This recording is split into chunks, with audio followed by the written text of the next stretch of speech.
Welcome to Thames Luminaries lecture series, a truly great collaboration to celebrate our local history and local luminaries, drawn together by the River Thames. My name is Rachel Morrison from Marble Hill, and I'll be the host for these lectures. So without further ado, I'll hand you over to our chair for the Thames Luminaries series. She's a lecturer, a literary historian, and she's Professor Judith Hawley. Thank you, Rachel, for your introduction, and thank you for all the work you've done to make this series possible, and to others like Robert, who's been organising the ticketing. And we are just astounded by how much work Paul Robert has had to do, because we now have over 1,000 people subscribing to this series. So it's a delight for the 9 historic organisations who make up the Thames Luminaries to welcome you and to be able to connect with you and to realise just what a hunger there is for engagement with your local history, and with this, in particular, this theme of gardening, when the outdoor space is at such a premium in our current lockdown. Without further ado, I'd like to welcome our speaker for tonight. I'm delighted to welcome back, in fact, Dr Marion Harney, who spoke to us last week about Alexander Pope's garden at Twickenham. Horace Walpole and Strawberry Hill, her subject tonight, were the subject of her PhD, later published as an award-winning book entitled Placemaking for the Imagination, Horace Walpole and Strawberry Hill. Her research is truly groundbreaking. She's the first to examine why Walpole, a self-styled arbiter of taste, chose the Gothic style for his villa when Palladianism was in the ascendancy. Tonight she's going to concentrate on the landscape, because the setting was a blank canvas upon which Walpole could inscribe an enchanted historicis commemorative garden. Over to you, Marion. Thank you very much. Hello, everyone, and welcome back to those who listened to my first lecture on Pope's grotto and garden at Twickenham. And tonight I'm going to talk to you, as Judith said, about Strawberry Hill. The villa of Horace Walpole in Twickenham, acquired in 1747, started life in 1698 as a shapeless little box, chopped straw hall, which he renamed Strawberry Hill. Horace Walpole, 4th Earl of Orford, was the youngest son of the Whig politician Robert Walpole, 1st Earl of Orford, Member of Parliament for King's Lynn, Norfolk, and the first Prime Minister of Great Britain. A prominent figure of his age, Horace embraced a range of interests, wrote prolifically, recording his thoughts in extensive correspondence and other texts throughout most of the 18th century. A man of taste and letters, he was acquainted with many fields of study: antiquarianism, architecture, literature, and the sister arts of poetry, painting, and gardening. Following the death of his father, Walpole acquired the leasehold of this small 17th century house seen on the left here in Twickenham that was to evolve into the Gothic villa at Strawberry Hill. And you see the eventual building on the right. So the Roke map of 1746 depicts the house here,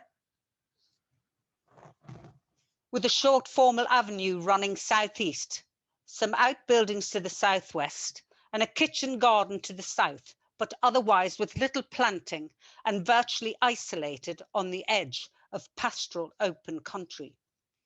This purchase was to be a pivotal point in Walpole's life. The creation of his seat at Strawberry Hill, which is essentially an autobiographical site, was to become the central passion of his life. While Walpole designed Strawberry Hill Villa with the aid of a committee made up of close friends, the landscape at Strawberry Hill is essentially a personal story. His statement in his History of the Modern Taste in Gardening, with its implied criticism of contemporary professional landscape designers, sets out his ethos. So he says, in general, it is probably true that the possessor, if he has any taste, must be the designer of his own improvements. He sees the situation in all seasons of the year, at all times of the day. He knows where beauty will not clash with convenience and observes in his silent walks and accidental rides 1,000 hints that might escape a person who, in a few days, sketches out a pretty picture, but had not the leisure to examine the details and relations of every part. So the landscape, like the Gothic villa, was designed to create the impression of an ancient site that had evolved, modified by accretions over time. Walpole had chided his friend Horace Mann in a letter regarding the mood and impression he wants to create in the garden.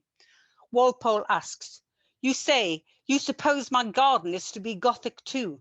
That can't be. Gothic is merely architecture, and as one has a satisfaction in imprinting the gloomth of abbeys and cathedrals on one's house, so one's garden, on the contrary, is to be nothing but riant and the gaiety of nature." So documentary evidence points to elements of the landscape being designed by Walpole as soon as he acquired the site of about 5 acres. His concept for the relationship of the house to its landscape took advantage of the natural topography and exploited its borrowed prospects. The house is situated on level ground with a slight slope to the northeast in the direction of the River Thames, and the natural topography allowed extensive views to the river and into the surrounding countryside across the landscape to the villages of Richmond, Twickenham and Kingston.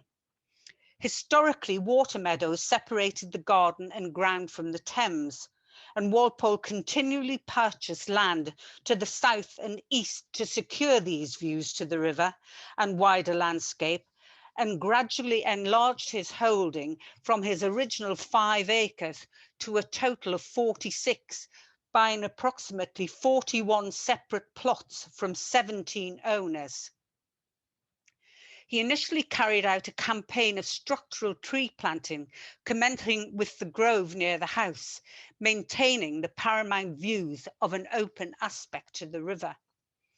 He established sweeping lawns punctuated by groups of trees to break the uniformity, carrying out an extensive tree planting program, purchasing some 300 of mainly native species trees in the first 4 years, in initial phase, to create this medieval grove to the south of the house.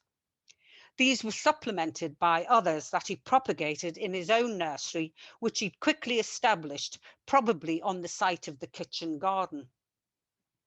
This intense burst of activity in the beginning soon created the impression that the trees had existed long before he acquired the ancient site and had only recently been taken into the modern pleasure ground.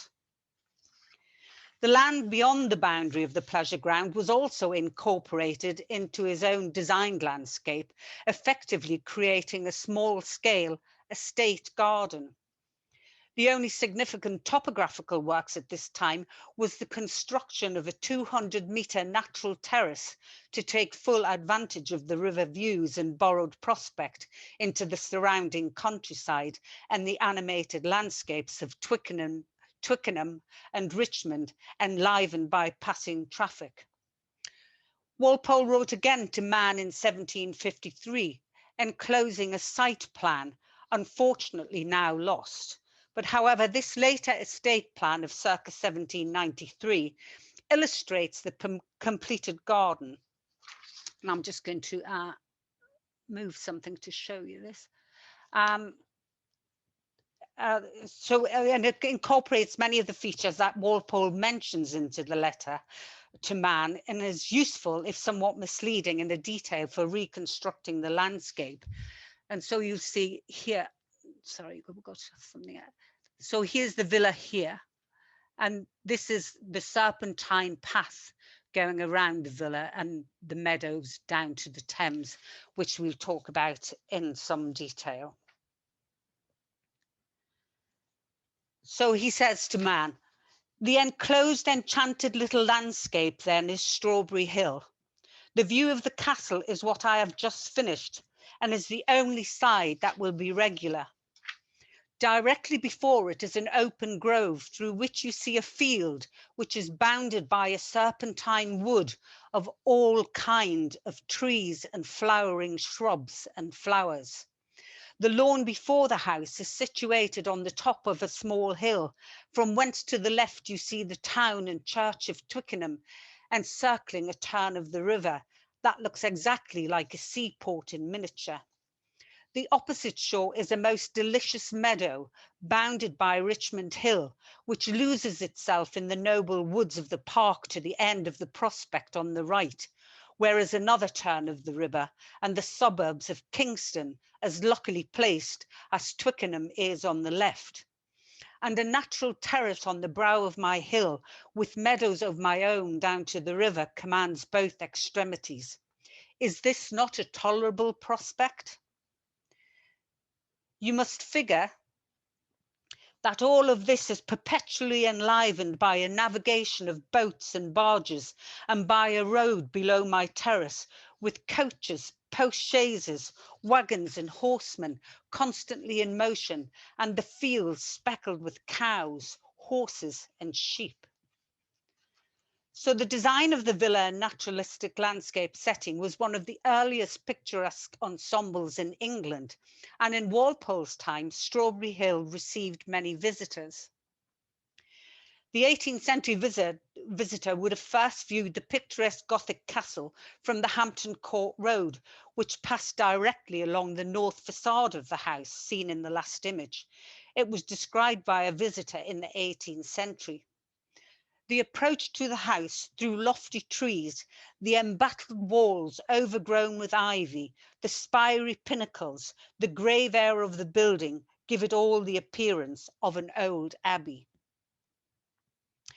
Visitors to Strawberry Hill would have then participated in a guided tour by the housekeeper or Walpole himself, if they were important enough, of the antiquarian contents of the interior, but that's a whole other lecture, and we're just going to concentrate on the garden. And finally, they would exit here through the great cloister, an open groin-vaulted outdoor room, which functioned as the connection between the interior and exterior. The visitor would meet the agreeable surprise occasioned by the expansive views of the sweeping great lawn, grove and serpentine wood. As we saw on the estate plan, Walpole created a series of distinct areas linking discrete but interrelated features by a serpentine path that wended its way around the southern and western extremities of the site, connecting the buildings to the furthermost features in the landscape. Walpole frequently refers to walking his circuit, suggesting that it was designed to be experienced in a particular sequence, and we will follow his route. Dense planting concealed each episode from the next and added the essential components of visual contrast in structure, texture, colour and form, providing intricacy, variety and surprise. The walk was conceived to create different atmospheric moods through a succession of spatial experiences, making a series of natural transitions from Gothic gloom formed by dark evergreens, after which the visitor would emerge into hanging woods, then into small clearings and intimate spaces lit by dappled sunlight penetrating the trees. The visitor had glimpses and alternating views of the landscape outside the garden, the villa, and diverse architectural features, structures, and planting as they progressed around the prescribed route. The disposition of objects and incidents added to the sense of theatre, which he appreciated for its poetical, metaphorical, and philosophical associations. The Gothic gate was the first medieval incident encountered on the circuit, with the pier design based on tomb architecture. The gate led into the serpentine walk from the Hampton Court Road, sending a visual signal to approaching visitors of the Gothic castle. It probably also served as a pedestrian entrance to the garden. The chapel in the woods came next in the sequence and sat somberly in the far southwest corner of the circuit, surrounded by larches and other melancholic planting to create a gloomy, reflective atmosphere. The chapel, seen on approaches from the north and east, was meant to represent an ancient building type, the oratory or private place of worship attached to a nobleman's house, castle, or monastery. And as I said, many of the architectural elements at Strawberry Hill were derived from tomb designs, and the chapel too had its origins in tomb architecture. This particular design derived from Bishop Audley's Chantry Chapel in Salisbury Cathedral. Other artifacts encountered on the circuit included a large antique sarcophagus in marble with bas-reliefs, and this too would have been situated among gloomy, melancholy planting appropriate to and associated with tombs and burial, including elms and evergreen trees and shrubs such as cypress, laurel, pine, bay, yew, all, he says, exceedingly solemn and venerable. The next episode was the oak shell bench designed by Bentley and based on Botticelli's Birth of Venus, which was oriented to the River Thames and surrounding landscape, with another Gothic gate nearby. I propose that it was erected in remembrance of Walpole's mother, who had a celebrated grotto overlooking the Thames in her garden at Orford House, Chelsea, where Horace was born and where she died. The shell bench, with its asymmetrical rococo motifs and scrollwork that recall the shell-adorned grotto at Chelsea, were carefully placed among the roots of an oak to appear as if it was the product of the tree and make the association of Venus seeking refuge in woodland. The rose, myrtle, apple and lime trees are symbols traditionally associated with the goddess and accompany depictions of Venus, and therefore Walpole would have set the shell bench within this horticultural context. After experiencing a series of contrasting scenes, moods and episodes, associative incidents and character areas, all with, again, this increasing sense of theatre, the visitor eventually emerges into the dramatic expanse of the lawn and the atmospheric open grove, where the walk terminated and where perspective views of the villa provided the closing sequence. The lawn was a sweeping expanse of grass with no planting indicated in any of the illustrative material. He did, however, place some potted plants towards the grove, and there is evidence of specimen trees standing forward of the tree belt, thus loosening the edges in the manner of William Kent. The grove near the house was a grid-like tree plantation of varying depth, separating the open ground with views through the trunks and no laurel lawn or understory evident to restrict the sight to the river. A grove has ancient connotation, and Walpole's formal grove near the house was intersected by straight paths through the trees. He also planted loosely configured groves of oak, lime, elm and walnut, and the serpentine wood had a mixture of deciduous and evergreen trees, including laurel and various flowering shrubs around the south and west perimeters. The structural planting established the groves, created woodland boundaries, framed particular views and screened unwanted views in and out of the villa and the landscape. In addition, Walpole created a gap by cutting an avenue through the trees to allow long views and give the appearance of the ancient grove incorporated into the landscape in the modern taste. And although there was no planting apparent beneath the trees, mistletoe and scented climbers were placed at their base in order to ascend through the branches and hang down in festoons, providing scent and colour, which combine, as he says, to heighten the pleasures of the imagination.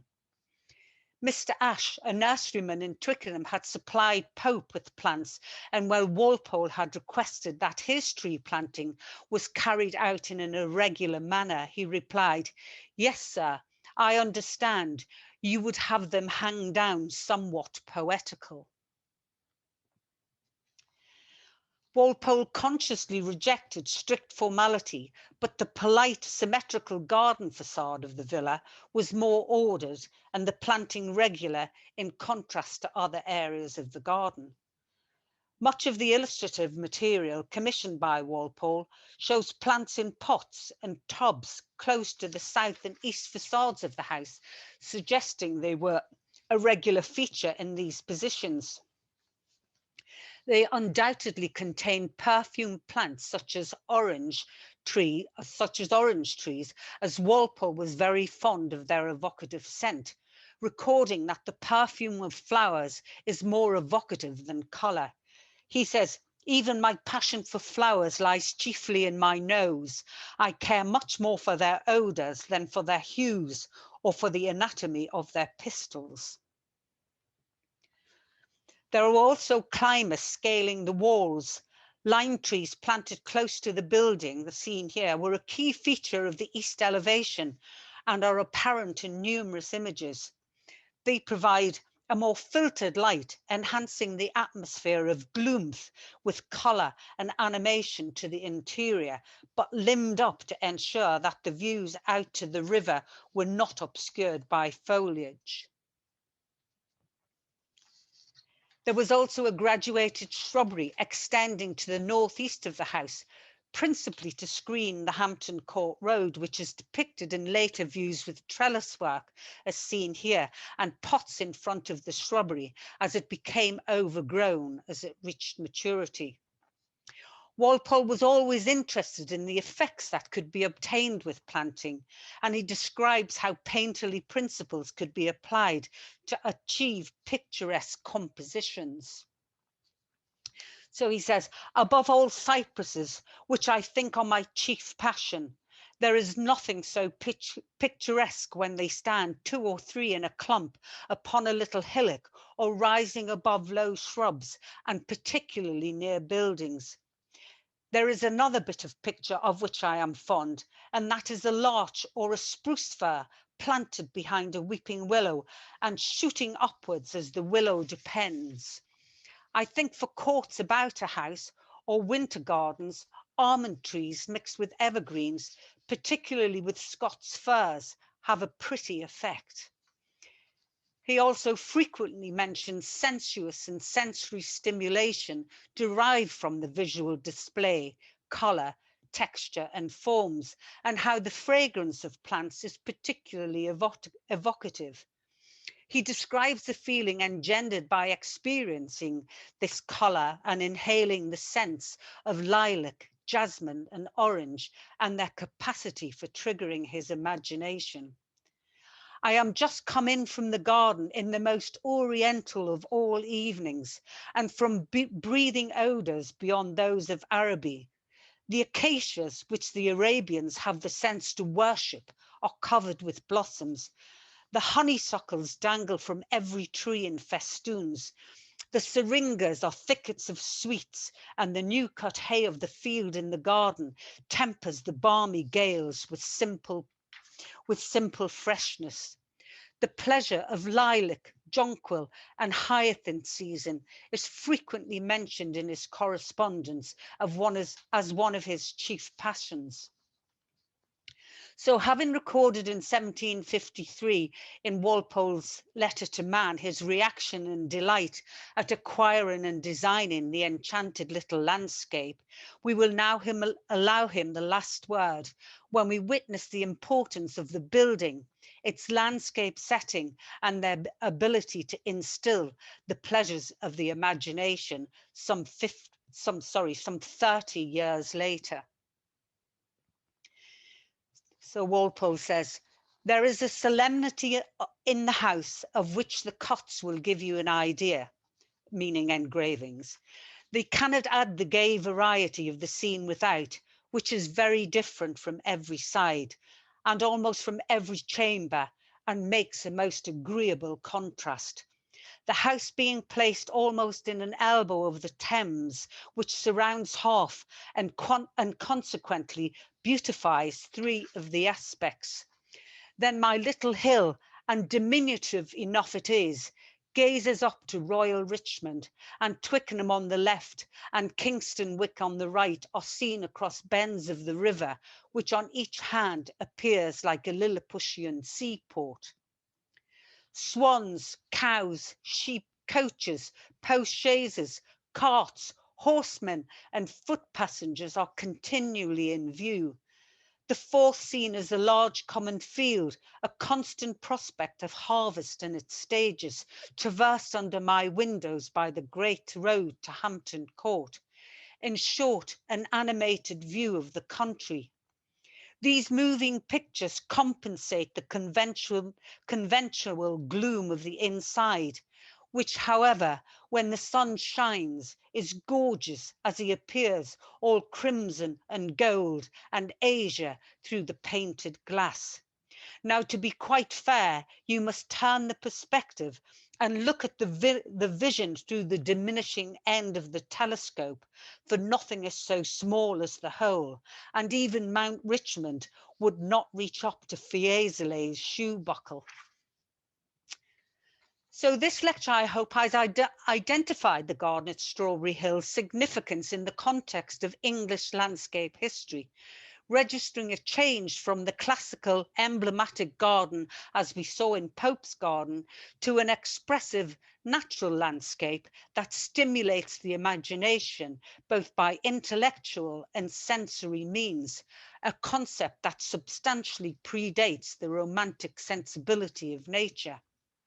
Evolving over a period of 50 years, the garden was Walpole's personal expression, and it reflected the ethos he laid down in the history, that the possessor, if he has any taste, must be the designer of his own improvements, and it remained the vision of one man. Thank you.